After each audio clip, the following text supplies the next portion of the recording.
लोग जो है साधु को बेचे नहीं थे अपनी बिटिया। नहीं, आप लोग नहीं दिए नहीं थे? अपना बेटे 12 साल के बाद इसकी माँ को ये पैदा हुई है। फिर मैं एकदम जा रही थी, वो मेरे पीछे पीछे आ रहा था और फिर उसके बाद एक अखाड़े मेरे को ले जा करके बंदूक दिखा के कह रहा है कि अगर किसी को कुछ बोली तो तुमको बंदूक से मार जाओगी। अच्छा, ऐसा साधु बोल रहा था। हाँ। तो ये आंसू के द्वारा मीडिया वाले भगवान बन के आए हैं हाँ। कि हमारी बच्ची की बचा ली हम। वो कोई गुरुजी नहीं थे, बताओ। हाँ, वो कोई गुरुजी नहीं थे, आपके वो कोई गुरुजी नहीं थे, वो फर्जी बाबा थे। योगी है वो अखाड़े वाला, उसको ताक रही थी, ऐसे ऐसे ताक रही थी। जब इसको मैं न्यूज में देखी तब बोले कि लगता है मेरी बेटी को कुछ कर दिया या मतलब मंत्र उंतर मार दिया या कुछ भी कर दिया है। बेटा, क्या तुम्हें और भी किसी प्रकार का कोई दिक्कत किया, कोई जो है बैड टच या कुछ और ऐसा कुछ किया था? नहीं। हाँ। कहा जाने पता नहीं क्या कही रहते उन सभी, बस आधा घंटा उन पकड़ान होती थी। फर्जी साधु के बेस में कुछ लोग श्री पंचदशनाम जूना अखाड़े को बदनाम करने की साजिश कर रहे हैं। अभी आपने देखा कि किस तरीके से एक बच्ची को एक फर्जी साधु अपहरण करता है, कुछ देर बैठाता है, उसके बाद क्या कुछ खबर चली थी उसको आपने देखा कि किस तरीके से पुलिस के चंगुल में यही वो बच्ची थी जिसे उस फर्जी साधु ने, उस ढोंगी साधु ने इस बच्ची को बैठा लेता है। मेला में ये बच्ची जाती है, गायब हो जाती है। अभी उनके घर परिवार के बीच में है, घर परिवार के सदस्य हैं और जानेंगे क्या कुछ वो घटना थी जिसके कारण बच्ची गायब हो जाती है। बहरहाल अब आपको ये भी अपडेट देते हैं कि बच्ची अपने घर पर आ चुकी है, बच्ची सकुशल अपने घर पर आ चुकी है। उस फर्जी साधु ने बच्ची को डराया था, धमकाया था कि यदि तुम सच बताओगी तो तुम्हें हम मार देंगे, तुम्हें क्या कुछ कर देंगे। बच्ची से ही जानेंगे। क्या नाम है बेटा? वंशिका मौर्य। वंशिका मौर्य। आप ही मेले में गायब हो गई थी? हाँ। तो वो कैसे मुलाकात हो गई साधु से आपकी? भैया मेरे आगे निकल गए थे, मैं वहीं पीछे रह गई तो एक दुकान पे मेरे को अच्छा पत्थर लगा तो मैं लेने सोची, लेकिन मेरे पास पैसा नहीं था। तो साधु ही बगल में था, कह रहा लेना है तो ले लो। मैंने कहा नहीं लूंगी, 50 रुपए दे रहा था, मैंने नहीं लिया। फिर दाना भूजा दे रहा था, नहीं ली। फिर उसने जबरदस्ती दिया तो ली। फिर मैं एकदम जा रही थी, वो मेरे पीछे पीछे आ रहा था और फिर उसके बाद एक अखाड़े मेरे को ले जा करके बंदूक दिखा के कह रहा है कि अगर किसी को कुछ बोली तो तुमको बंदूक से मार देंगे। अच्छा, ऐसा साधु बोल रहा था। हाँ। तो यानी कि आप मेले में गायब हो जाती हैं। मेले में किसके साथ गई थी बेटा? अपने चाचा के साथ। चाचा के साथ। चाचा के साथ आप मेले में गई थी और मेले में से गायब हो जाती हैं और जब गायब होती हैं तो आपको कुछ समझ में नहीं आता, तो आपको कोई पत्थर दिखाई देता है, तो वो जो मेला वाला में बिकता है पत्थर, वही पत्थर आप खरीदना चाहती हैं। तो 50 रुपए उसकी कीमत थी।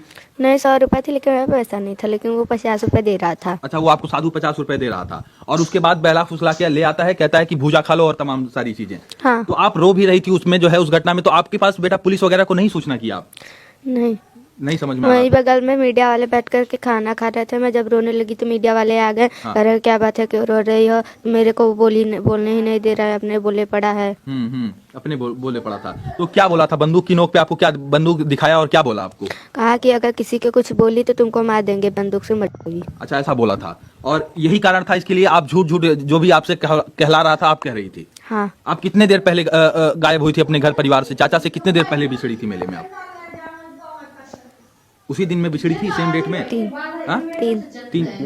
3 घंटे के करीब आप बिछड़ी थी और 3 घंटे में ले जाके आपको जो है इस तरीके से डराता है, धमकाता है। और उसके बाद आगे क्या होता है? उसके बाद जब पत्रकार लोग आपका बयान लेते हैं उसके बाद आगे क्या कुछ होता है? तब वो मेरे को लेकर जाए, पत्रकार को, एक साधु था, उन लोगों को मारने लगा। अच्छा, तो पत्रकार की पिटाई हुई इसमें? हाँ। पत्रकार को मारा गया। फिर उसके बाद वो मेरे को ले जाने अच्छा, लगा। साधु और पत्रकार में कुछ झड़प हुआ था क्या?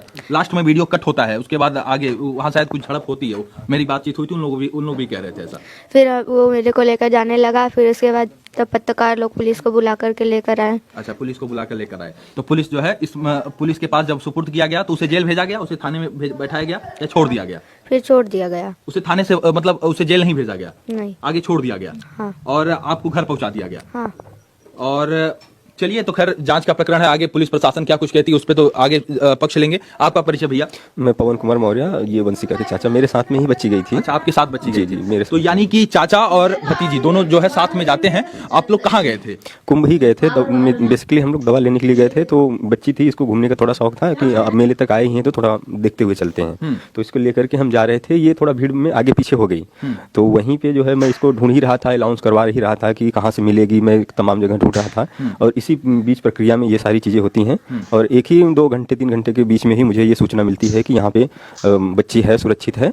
और हम यह नहीं समझ रहे थे कि मीडिया में भी इस तरीके की बातें हुई हैं या मीडिया के द्वारा बच्ची मिली है। जिस मीडिया द्वारा मिली गई है या जो भी पुलिसकर्मी थे, मैं उनका धन्यवाद करता हूँ कि इतने बड़े महाकुंभ में वह बच्ची जो है सुरक्षित हमें मिल गई है और वो अपने घर परिवार के साथ है।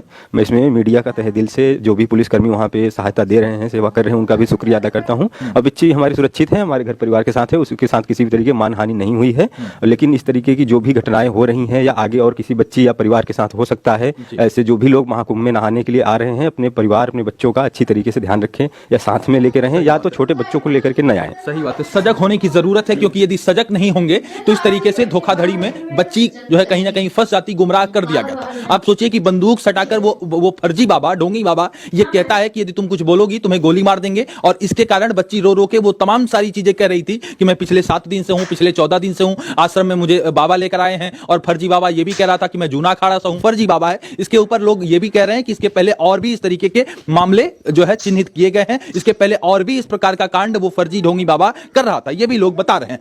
बहरहाल उसके बाद कैसे कांटेक्ट होता है? पुलिस का फोन आता है? पुलिस का जो है फोन हमारे यहाँ अच्छा, आप कोई खोया पाए केंद्र में दर्ज कराए थे? मैं वहाँ जा रहा था ढूंढने के लिए, तब उसके पहले ही मतलब पहले तो मुझे लगा आसपास में ही बच्ची है, तो मैं वहाँ आसपास काफी समय तक ढूंढा, परेशान होकर घर पे भी फोन किया कि ऐसी सी बात हो गई है। अच्छा। तो घर से भी 1-2 बच्चे जो है आए, और घर के लड़के थे वहाँ भी परीक्षा दे रहे थे, 1-2 मित्र भी हैं वहाँ पे, तो वो भी सभी आ गए थे, ढूंढ ही रहे थे। तो उन्होंने मुझे बताया कि खोया पाया केंद्र पे आप चले जाइए। मैं वहाँ तक जा ही रहा था, इतने के बीच में ये सूचना हमारे थाना द्वारा घर पे फोन आ जाता है कि हाँ बच्ची आपकी यहाँ पे सुरक्षित है, इस जगह पे आप थाना अखाड़ा में। तो मैं वहाँ पे जाता हूँ, और जो भी पुलिसकर्मी सहायता कर्मी थे उन्होंने सारी प्रक्रियाएं जो है करवा के बच्ची को सुरक्षित हमें दे दिया। तो सारी प्रक्रिया हो गई। और किस क्लास में पढ़ती हो बेटा?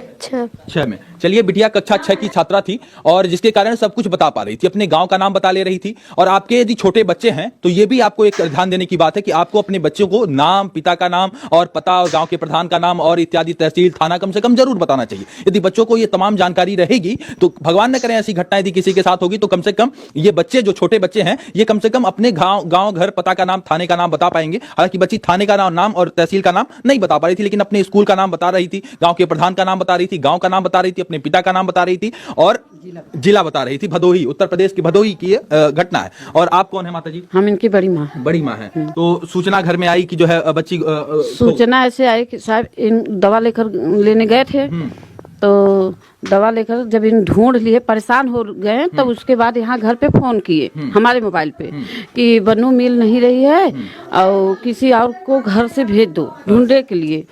तो यहाँ से हमारा छोटा बच्चा गया और 1-2 उसका साथी गया, तो ढूंढे उठे। उसके बाद 2-3 घंटे के बाद पता चला कि मिली हैं, लेकिन वो जो जोगी है उसके साथ है। तो हम तो सुबह जब न्यूज देखे तो उसके बाद हम कहा चलो मिल गए। हम लोग मतलब खाना वाना नहीं खाए थे, नहाए नहीं थे, बस ये सोच रहे थे कि मेरी बच्ची किस हाल में होगी, कैसे होगी और किसके हाथ लगेगी, कहाँ जाएगी। बस यही सोच कर हम दिन भर, मेरे ससुर एकदम विकलांग है, वो भी नहीं खाए, परिवार वाले एकदम परेशान हो गए, इसकी माँ भी परेशान है। तब उसके बाद ये लोग फोन किए कि हाँ मिल गई हैं, तो थोड़ा जीव में संतुष्टि हुई कि हाँ मिली है। थाना से फोन आया, सो फोन किया इनके पापा से, बतिया बड़े